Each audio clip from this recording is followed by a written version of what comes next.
Welcome back to the old channel.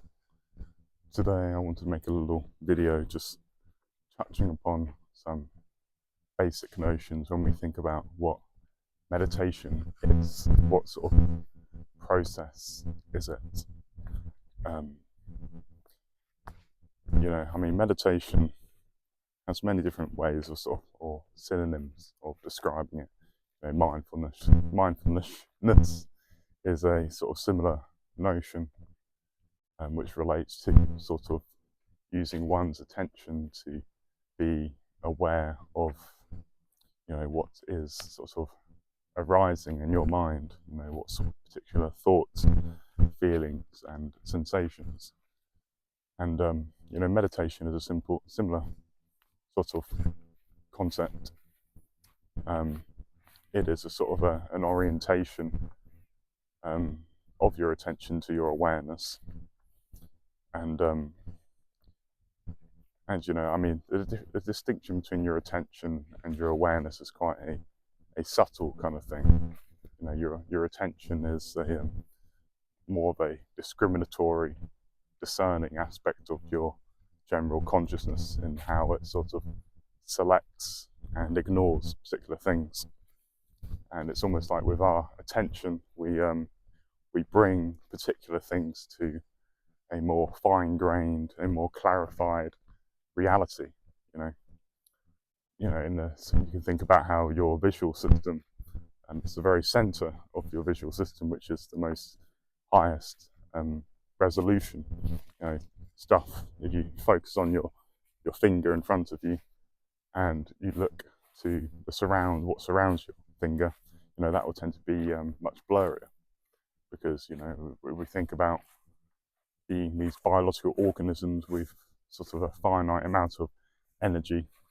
We can't represent everything in the brightest detail. We need to almost discern what is relevant, and whatever is relevant, we give that more reality, more prioritization.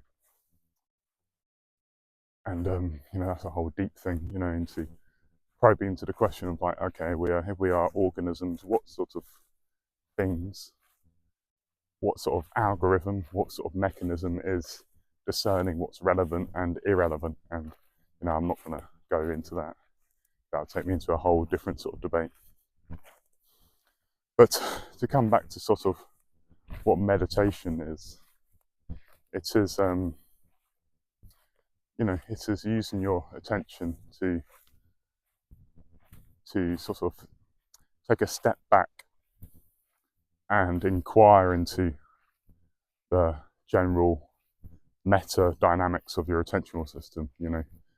Often with our attention, we're just sort of going through the motions, through reactions. We're not giving much thoughts to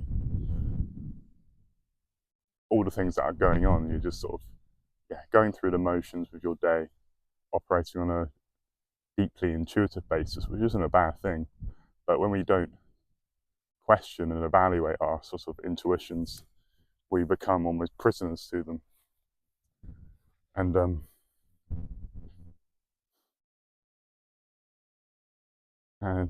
it can be quite a difficult task, sort of, to question every intuition, every arising. Questioning is not the right word. Perhaps it's just taking note of it. And that's part of why, when people start a sort of meditation practice, when they first just sit down and be with themselves, it can be quite a weird experience. You'll find that there's a very strong propensity of the mind to lose itself into distraction, into daydreaming, thinking about stuff that's happened in the past, things you've got to do in the future, anything to take it away from the moment simply as it is. And we don't really, it's quite rare to simply just be in the moment. We like to think we're moving towards some place, some future destination, to simply just be in the moment. It's for some, it's unbearable, you know. It just feels the same all the time, same flavor of the now, you know. But you know, how you interpret the now is just another movement of your mind. You know, the now is, you know, you have certain other notions where it can be described as a void or as emptiness, which in our sort of culture, we often have a sort of a nihilistic kind of association with the words the void and emptiness. But, you know, really it just means that there's no discernible label or name or word that can be appropriate, that is appropriate to describe what this thing, the present moment, the now is.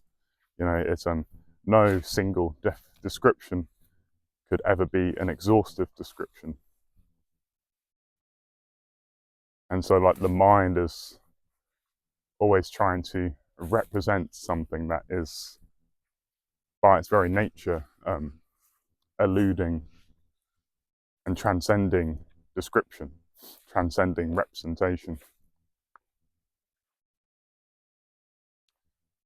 And the thing is that we are the thing that eludes description.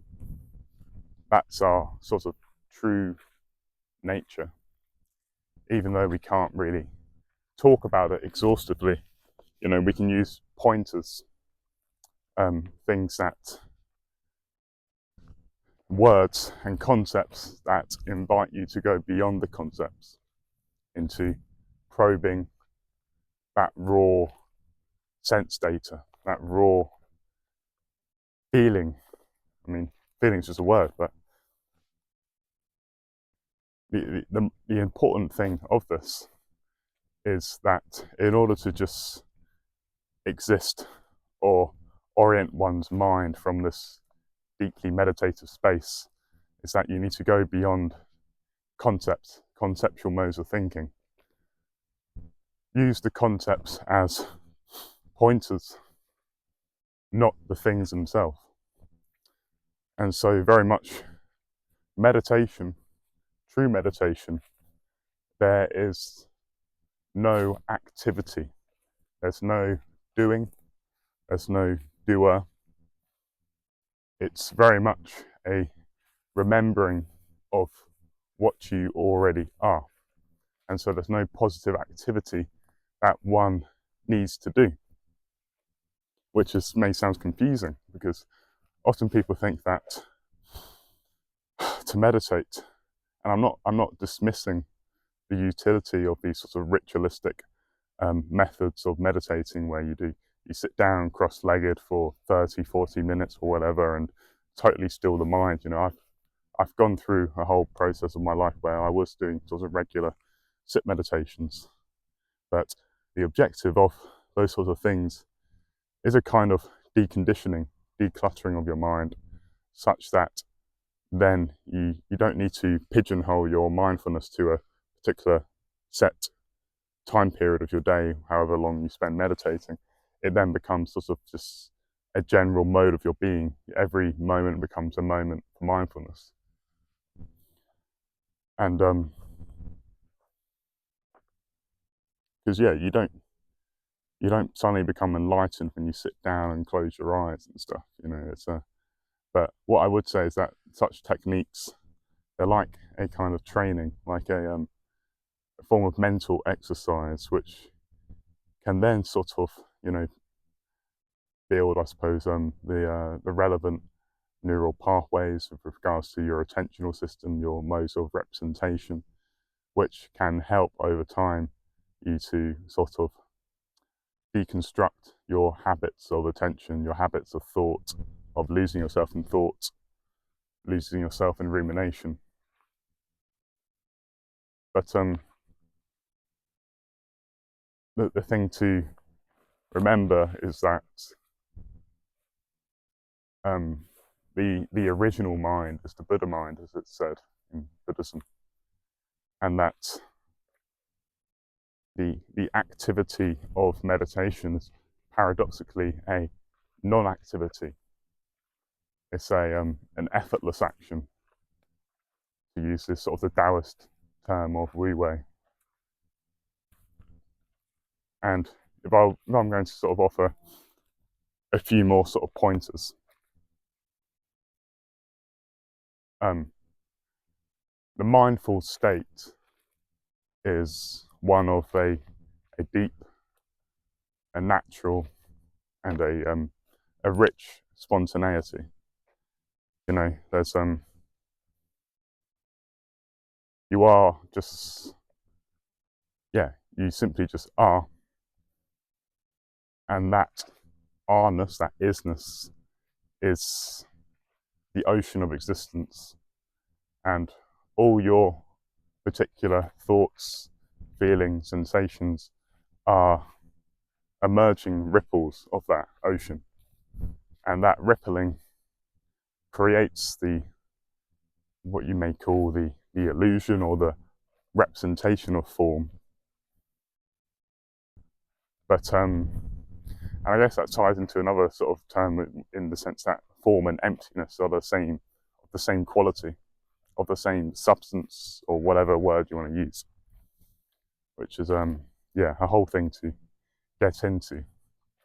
But you know, so maybe to use another analogy is that, you know, think about how a guitar string vibrates, and it's that vibration that creates the sound, creates the music. But of course, as you know, they're still just the guitar string, you know, moving. So yeah, so you sort of tie things off, I suppose, in sort of starting the process of mindfulness, of meditation. Understand that it's a process of, you know, introspection, of turning inwards, of sort of bringing to awareness the general movements of mind, and you are sort of probing into, well, you know, what is it that is prior or all-encompassing to thought, to feeling, to sensation? You know, what is the thing that is experiencing these contents of experience? You know, because of course you are not your thoughts, you are not your feelings, you're not your sensations. They are activities and processes that arise within you, but they do not exhaustively describe you.